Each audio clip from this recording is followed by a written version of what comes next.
Hi, I'm Irene Gerges-Roberts, Early Childhood Lead Teacher. I'd like to thank everyone for joining us for Part 3 of our ELL webinar series. We have now covered all the stages of second language acquisition. Today we're going to talk about how to assess and plan for ELLs with an emphasis on using the ELL core items. The DOE defines English language learners as any child who speaks another language at home. Even if the child seems to speak fluent English, the child is still considered limited English proficient until assessed for English fluency, which happens in the spring for 4-year-old preschoolers moving into kindergarten. Therefore, even if in the classroom the child is conversing in English and seems to understand English well, they are considered ELLs and require support. Their conversational English may seem age-appropriate, but their academic English is still underdeveloped. This means the child may need more support.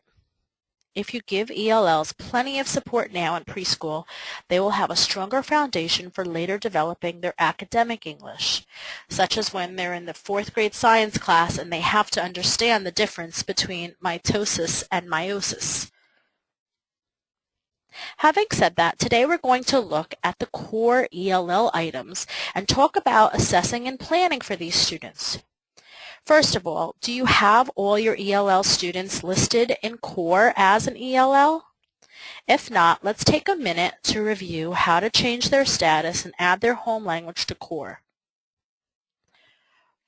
First, you go to the Account section at the top of the page. Go to Add, Edit, or Remove Children. Select the child you want to edit by checking the box, then click Edit. Go to the language and select the language spoken at home from the drop-down menu. Scroll down to the bottom of the page and save.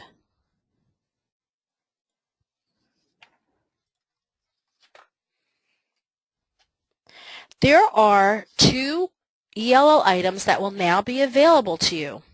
Core item GG, Speaking and Communicating, which deals with the child's expressive language. Level 1, the child speaks own language only. Level 2, the child names some things in English. Level 3, the child uses some English phrases. Level 4, the child uses some English sentences. Level 5, the child participates in conversational English. And core item HH, which is listening and understanding. This deals with the child's receptive language, but as we know, language acquisition requires the interweaving of both the receptive and expressive functions.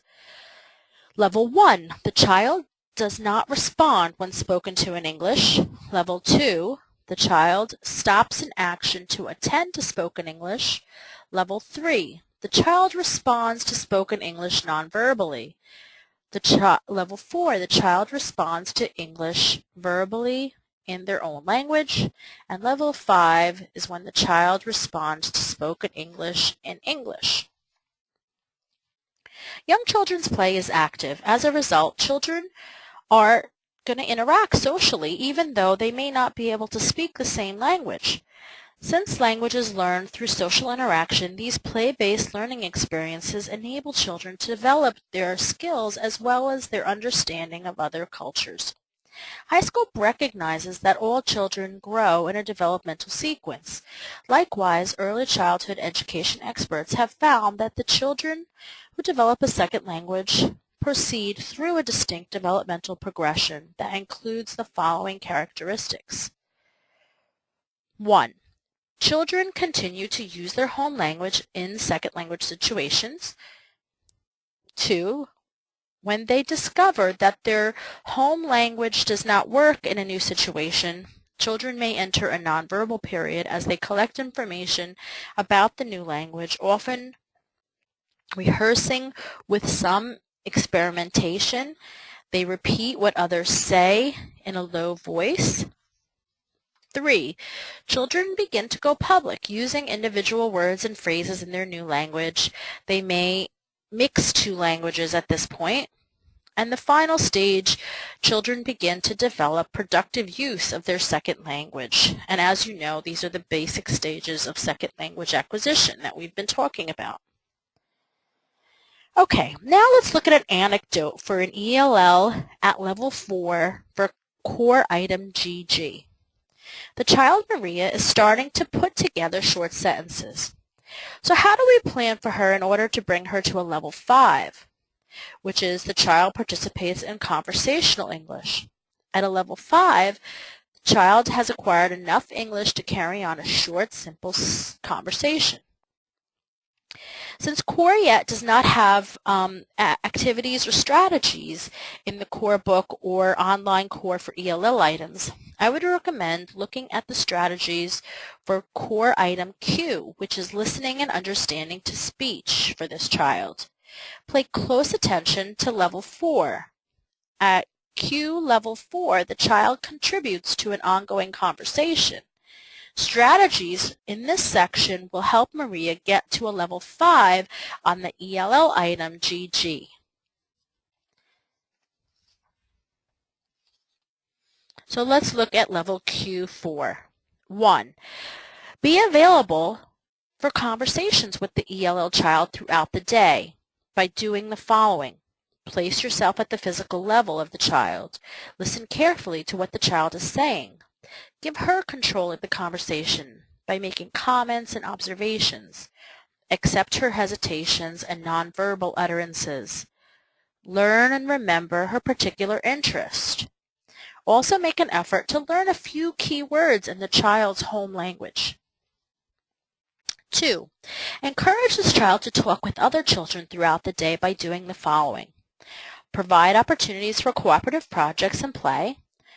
Put the child in the same planning or recall group as children she often plays with. Refer other children to her to ask her questions, especially if you know she knows the answer. This will give her confidence in taking risks later. 3. At small group time or large group time, include time for children's conversations, ideas and comments and suggestions. Remember that it is more about the process than the product. Value children's ideas and suggestions and try them out even if you don't quite agree with them. 4. At planning and recall times, acknowledge ELL children's contributions to others' planning and recall conversations. If the ELL child makes a contribution to another child's conversation, acknowledge it by repeating it or commenting on it. Make a big deal about it. Okay, let's look at an example of an anecdote for core item HH, listening and understanding. This child, Yasmin, is responding to another child, Ella's question, non-verbally by shaking her head. We know Yasmin understands what is being asked of her because she shook her head. So how do we get her to the next level where she can respond verbally in her own language or even eventually in English? For this child, we need to look at also item Q, listening and understanding to speech. This child is at level Q1 though.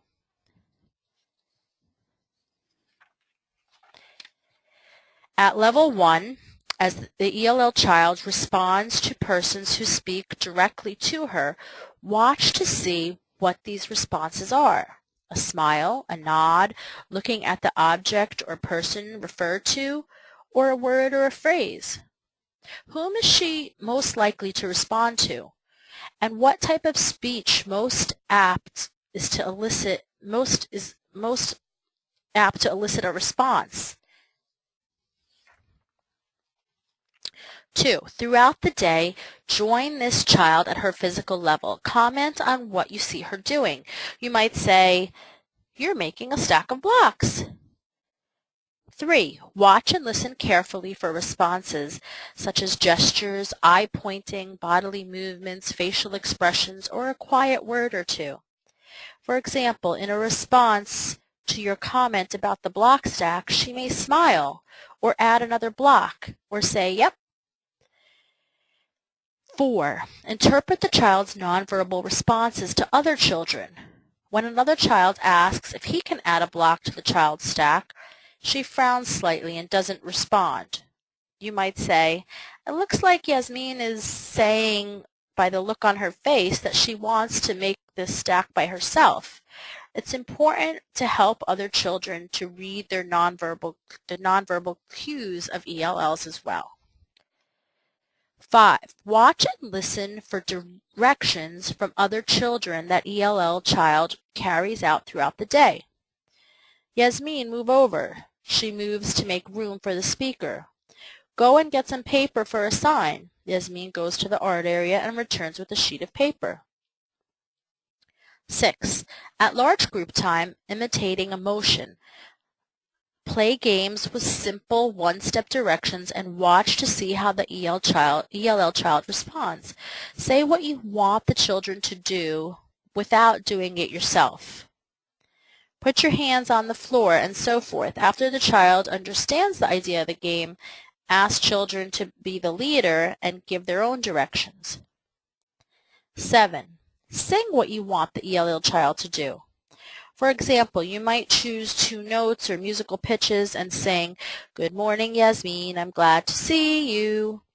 Singing may catch her attention more readily than speaking. While she may not sing back to you, she may make more of an effort to comment nonverbally or verbally. Okay, now we're going to watch a clip from Play and Learn where this teacher is repeating the children's words while using many gestures to support these ELL children. Then you're scooping the white candy. You're scooping it and putting it into the nursery.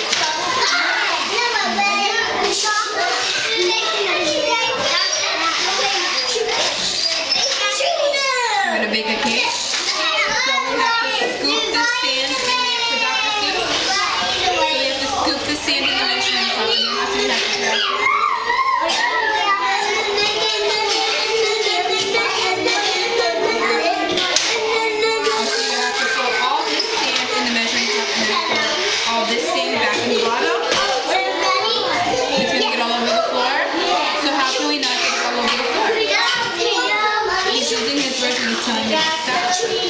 But how can we get it so that it won't fall?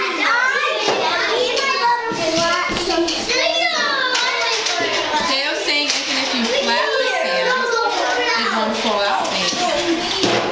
He's trying to flat it so that it doesn't all fall out. So it stays in the measuring cup. It looks like Ethan is scooping the sand on the measuring cup to make it higher. So he's trying to make it higher.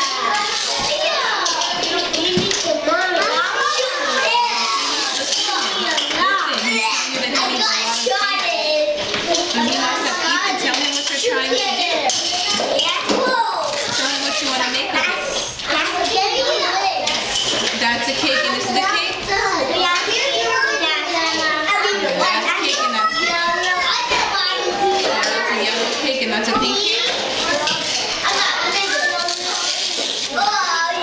This one is yellow in the measuring cup and this one is pink in the white. Oh, you're changing it. This is the white cake?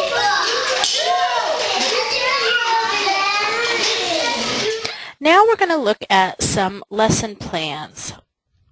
This is a lesson planning form that Ms. Lauren Bernera, Early Childhood Supervisor, had created to help teachers with lesson planning. I took her form and added some ELL notes in green to help give you some ideas for differentiating for ELL learners.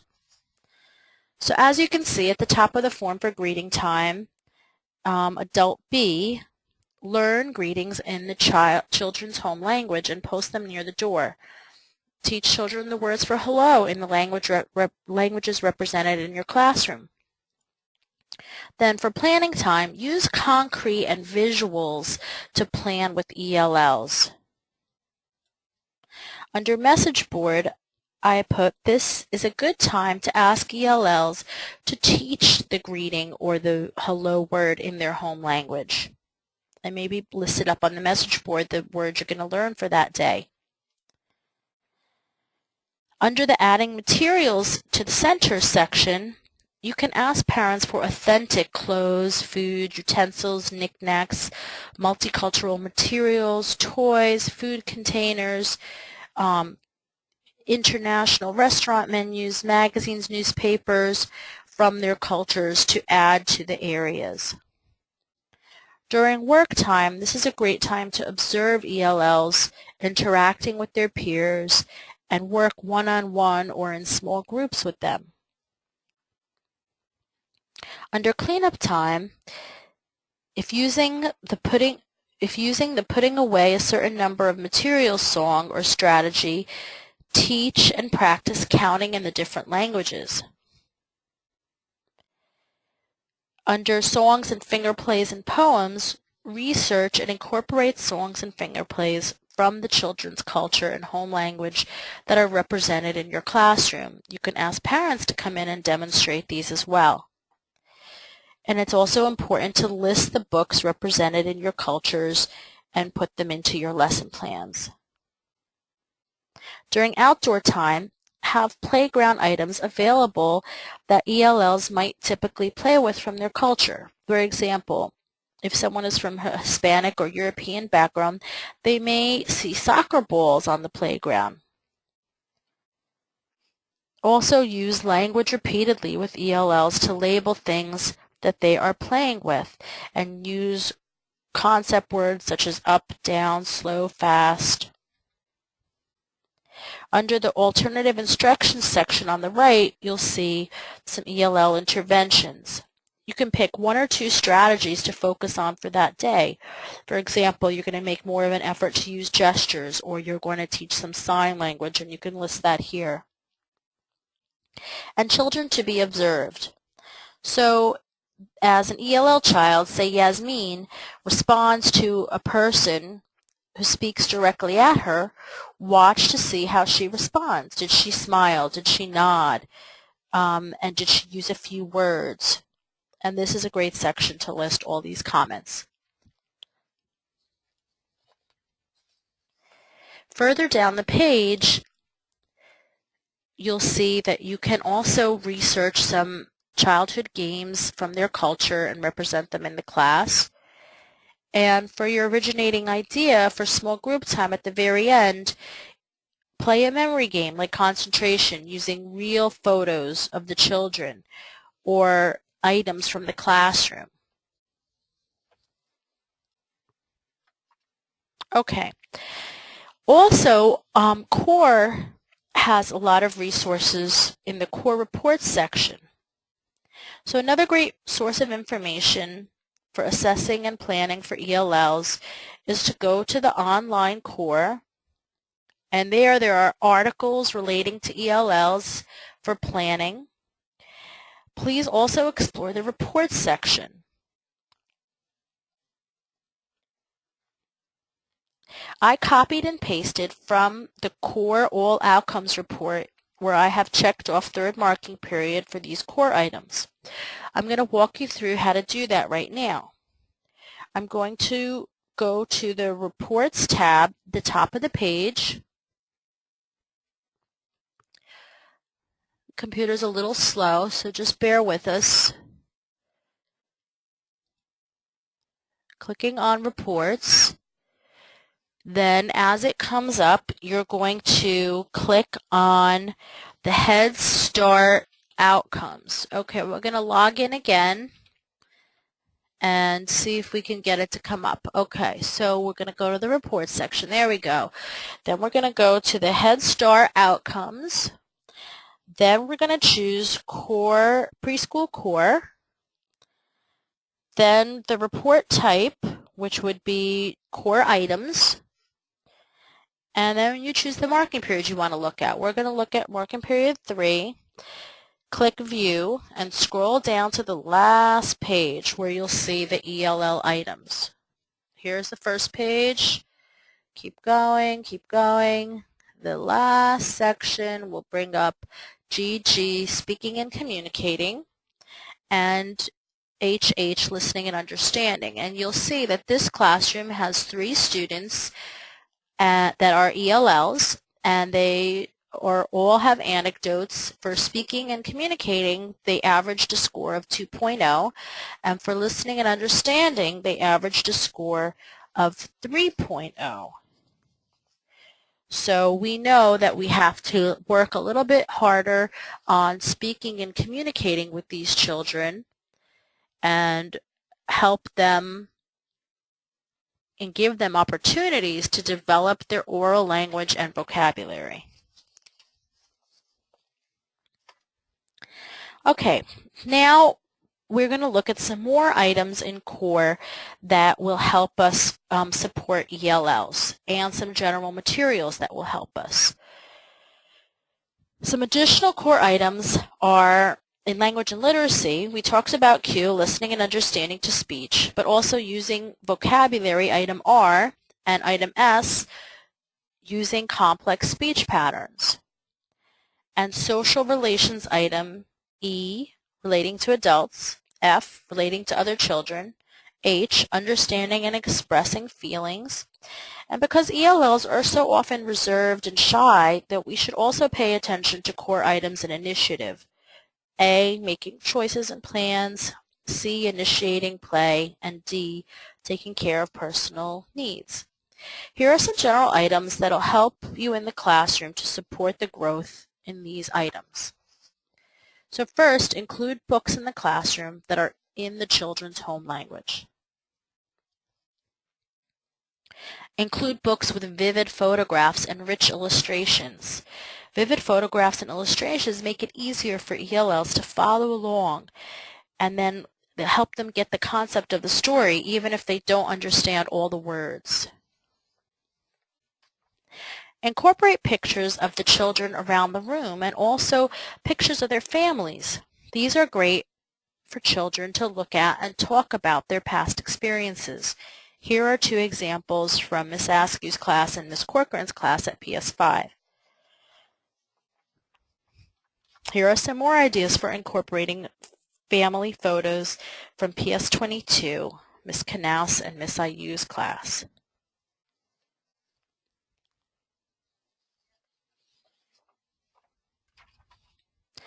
These displays with family photos that were once taken can be easily taken down and bound into classroom books that you can keep in the library.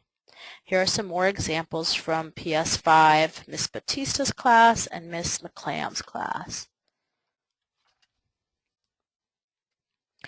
Color code books, signs, and special materials consistently. For example, English is always in black and Spanish is always in red. Here is an example where there are a few children who spoke Spanish, red sticker, and French, brown sticker. Then the English books were labeled in black. Notice the book with the two stickers. The one in the middle has black and red because the book is written in both English and Spanish. In fact, the Early Childhood Department has taken this a step further. We have identified the top 10 languages and assigned them a specific color code that will be consistent district-wide. They are English black, Spanish red, Arabic dark blue, Gujarati orange, Hindi purple, Urdu green, Tagalog yellow, Vietnamese light blue, and French will be in brown. Here are some more general materials that you can use in supporting ELLs. Make classroom books, lists, and picture cards so children can think about and talk about absent children and staff members. Include materials that support children's play themes. For example, if children are playing doctor, bring in stethoscopes, bandages, splints, x-ray films. Read and look at nonfiction books based on the children's interest and cultures. So you can introduce new vocabulary words and related vocabulary words to that particular subject. Offer a variety of materials that are located at the children's level and are easy to see and clearly labeled. Add words in the child's home language as well as pictures of the materials to aid children in being independent in choosing them, finding them, and returning the materials. Also, when possible, pair a storybook with a related informational text. You'll notice that the little red hen in this picture is paired with a book on making bread. Just the storybook may not support ELLs enough and give them a clear idea of the content of the book. For example, in The Little Red Hen, the animals talk, and this may confuse the children. This is a picture from St. Bridget's Child Care Center, where the area signs are labeled in 5 different languages because those are the languages represented in that classroom. Here is another example of the computer area. ELL's writing attempts may look very different than their English-speaking classmates, so just be aware of their language and what their language may look like. We need to support the home language. All the research shows that that is the strongest way to help ELLs, and in writing as well. This teacher asked 2 parents on 2 different days to come in and do a short lesson on Japanese characters, the first picture, and Chinese characters, the second picture. And this is from Mrs. Budu Singh's class at PS5. Okay, we're going to end with a little clip also relating to writing. And in this clip, it's from a high school video where the teacher asked a parent volunteer to come in and do a little writing lesson with Chinese characters. She's working with a small group of students, and as you know, writing is the reciprocal of reading, and we need to support both. But also keep in mind when you're asking parents to volunteer to guide them through the lesson and keeping it appropriate and adding some active learning. And this is a Chinese. Do you know what the character is? That's a Chinese. Yeah, in Chinese, there are 2 characters to say Chinese. This is a zhong and this is a wen. I just want to show you how they look like. They're different from English word. I think the easiest Chinese is one. You just have a one line to say, this is a one. A number one? Number one. Oh, yeah, that's how you do number one. Number one, just a line. Write a line. Write on that yeah. Want to say 2? You just add another line. So 2 lines to say 2. That's 2. 2 lines. Yeah, you 2 lines. Paper up in It's 2. 2 lines is 2. For 2. For 2. Yeah, 2 lines for 2. Yeah. Yeah. Here's your 2 lines. That's your 2 lines. 2. Yeah. You added some other things, didn't you? So, can you think? There you go. How about the 3? What do you think 3 What would the be? 3 would be? Yes! 3 lines. There you go. There you go. 3 lines to say for 3. 1, 2, 3. Yeah, that's a 3 line. That's a Chinese character for 1, 2, and 3. Let's look at it. Oh, you know what? We forgot Great. to do. That's 3. Yes. We did 2 And 3. Okay. And the last word is 10, because 10 is easy. 1 line and add another straight line. That's a 10. It's like a cross. It's 1 line and plus a straight line. It's cross. It's 10. So that means that's how you write 10 in Chinese. It's yeah. And that's like an X. Well, it's like instead of an X, it's more. Okay, so thank you for listening today, and if you have any questions, you can find my email address on the GroupWise address book under Irene Gerges Roberts, and if you would please proceed to the assessment questions for this module. Have a great day.